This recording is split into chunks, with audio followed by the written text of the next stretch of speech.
کنجوسی کی سزا۔ آج پھر فقیر بابا صدا لگاتے ہوئے گاؤں میں داخل ہوئے اور لوگوں سے روٹی مانگی۔ تمام لوگوں نے انہیں کوئی نہ کوئی چیز دے دی، مگر چراغ بی بی کے گھر سے کوئی چیز نہیں آئی۔ چراغ بی بی ایک کنجوس عورت تھی۔ وہ چاہتی تھی کہ کسی طرح یہ فقیر بابا اس گاؤں میں آنا چھوڑ دے، اس طرح اسے شرمندگی نہیں ہوگی، کیونکہ جب سب لوگ اسے چیزیں دیتے تھے اور صرف وہ نہیں دیتی تو گاؤں کی عورتیں اسے کنجوس کہا کرتی تھی۔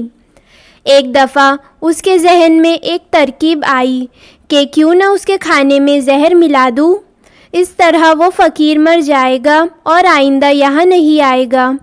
لہٰذا اس نے فقیر بابا کے لیے ساگ میں زہر ملا دیا اور اگلے دن فقیر کو دے دیا۔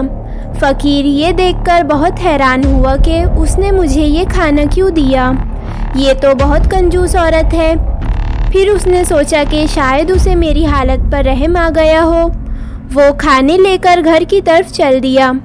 کنجوس عورت کے بیٹے شہر کسی کام سے گئے ہوئے تھے۔ راستے میں ان کی ملاقات فقیر بابا سے ہوئی۔ انہوں نے کہا کہ بابا، اگر تمہارے پاس کچھ کھانے کو ہے تو ہمیں دے دو، ہمیں بہت بھوک لگی ہے۔ چنانچہ فقیر نے وہ ساگ اور روٹی ان دونوں کو دے دی۔ ان دونوں نے خوب مزے لے کر کھانا کھایا اور فقیر کو سلام کر کے وہاں سے گاؤں کی طرف روانہ ہو گئے۔ جیسے ہی وہ گھر پہنچے تو دونوں ایک ساتھ زمین پر گر پڑے۔ جب ماں نے بیٹوں کو اس حالت میں دیکھا تو وہ ان کی طرف دوڑتی ہوئی آئی، لیکن وہ دونوں دم توڑ چکے تھے۔ یہ دیکھ کر وہ زور زور سے رونے لگی۔ اس کے رونے اور چلانے کی آوازیں سن کر گاؤں کے لوگ اس کے گھر پر جمع ہونا شروع ہو گئے۔ اتفاق سے فقیر بابا بھی اس گاؤں میں موجود تھے۔ رونے اور چیخنے کی آوازیں سن کر وہ بھی چراغ بی بی کے گھر پہنچ گئے اور اس نے رونے کی وجہ پوچھی۔ جب بابا کو معلوم ہوا کہ چراغ بی بی کے دونوں لڑکے زہریلا کھانا کھا کر مر گئے ہیں تو انہوں نے چراغ بی بی کو سارا ماجرا کہہ سنایا کہ آج راستے میں مجھے یہ دونوں ملے تھے، انہوں نے مجھ سے کھانا مانگا تو میں نے تمہارے گھر کا دیا ہوا کھانا انہیں دے دیا۔ یہ سن کر چراغ بی بی پھوٹ پھوٹ کر رونے لگی۔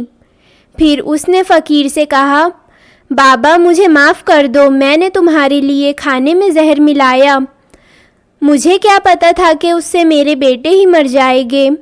فقیر بابا نے اسے معاف کر دیا۔ اس واقعے کے بعد چراغ بی بی کنجوسی کرنا چھوڑ دی، کیونکہ اس کی کنجوسی کی عادت نے اس سے اس کے 2 بیٹے چھین لیے تھے۔